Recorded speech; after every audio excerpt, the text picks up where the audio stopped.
Kothamangalam MA engineering കോളേജിൽ വിദ്യാർത്ഥി ആത്മഹത്യ ചെയ്ത സംഭവത്തെ തുടർന്നുണ്ടായ വിദ്യാർത്ഥി പ്രതിഷേധത്തിന് മുന്നിൽ മുട്ടുമടക്കി മാനേജ്മെന്റ്.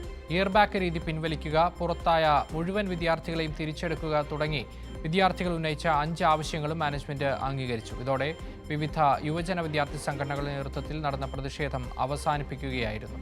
റിപ്പോർട്ടോടെ ഈവനിംഗ് റൗണ്ടപ്പ് പൂർണ്ണമാകുന്നു. ഇനി ഗുഡ് ഈവനിംഗ് കേരളത്തിൽ ഉമാക്കലിംഗലെത്തും. മാനേജ്മെന്റിന്റെ തെറ്റായ നിലപാടുകളാണ് അരുണാചൽ പ്രദേശ് സ്വദേശിയായ മിച്ചി മാർപ്പുവിന്റെ ആത്മഹത്യയ്ക്ക് കാരണമെന്ന് ചൂണ്ടിക്കാട്ടിയായിരുന്നു വിദ്യാർത്ഥികൾ കോതമംഗലം MA കോളേജിൽ വൻ പ്രതിഷേധവുമായി രംഗത്തെത്തിയത്. ക്രെഡിറ്റ് സ്കോറിന്റെ കാര്യത്തിലും ഇയർബാക്ക് വിഷയത്തിലും മറ്റൊരു കോളേജിനും ഇല്ലാത്ത നിബന്ധനകളാണ് MA കോളേജിലെന്ന് സഹപാഠികൾ പറഞ്ഞു. ആത്മഹത്യ ചെയ്ത മിച്ചി മാർപ്പുവിന്റെ 3 പേജ് വരുന്ന ആത്മഹത്യാക്കുറിപ്പിലും ഇക്കാര്യം വ്യക്തമാക്കിയതായി പ്രതിഷേധക്കാർ ചൂണ്ടിക്കാട്ടി. ഉയർന്ന ക്രെഡിറ്റ് സ്കോർ ഇല്ലാത്തതിനാൽ ഇയർ ഔട്ടാകുമെന്ന ഭയമാണ് ആത്മഹത്യയ്ക്ക് കാരണമെന്നും സഹപാഠികൾ വ്യക്തമാക്കിയിരുന്നു. ഇക്കാര്യത്തിൽ മാനേജ്മെന്റ് വിശദീകരണം നൽകണമെന്നാവശ്യപ്പെട്ടായിരുന്നു DYFI SFI ഉൾപ്പെടെ വിവിധ യുവജന വിദ്യാർത്ഥി സംഘടനകൾ പ്രതിഷേധിച്ചത്. ആ കുട്ടിയിരിക്കുന്ന കുട്ടികൾക്ക് അവരെ ഉൾപ്പെടെ കേൾക്കാൻ വേണ്ടിയാണ് അവിടെ ഒരു മീറ്റിംഗ് കൂടിയത്. ആ മീറ്റിംഗിലെടുത്ത തീരുമാനം കുട്ടികളോട് പറയണമല്ലോ, സമരം ചെയ്യുന്ന വിദ്യാർത്ഥികളോട് പറയണമല്ലോ. ഉറപ്പായും വർക്കിംഗ് ഡേയിൽ ഇതിലും കൂടുതൽ പിള്ളേർ വരും. ഗ്യാരണ്ടി ഞാൻ പറയാം. ഇത് നമ്മൾ ഉദ്ദേശിച്ച രീതിയിൽ കാര്യങ്ങൾ പോകണം, അല്ലെങ്കിൽ കൗൺസിൽ നമ്മൾ ഉദ്ദേശിച്ച രീതിയിൽ എല്ലാ കാര്യങ്ങളും പോകണമെങ്കിൽ നമ്മൾ ഉറപ്പായും പ്രതിഷേധം തുടരും.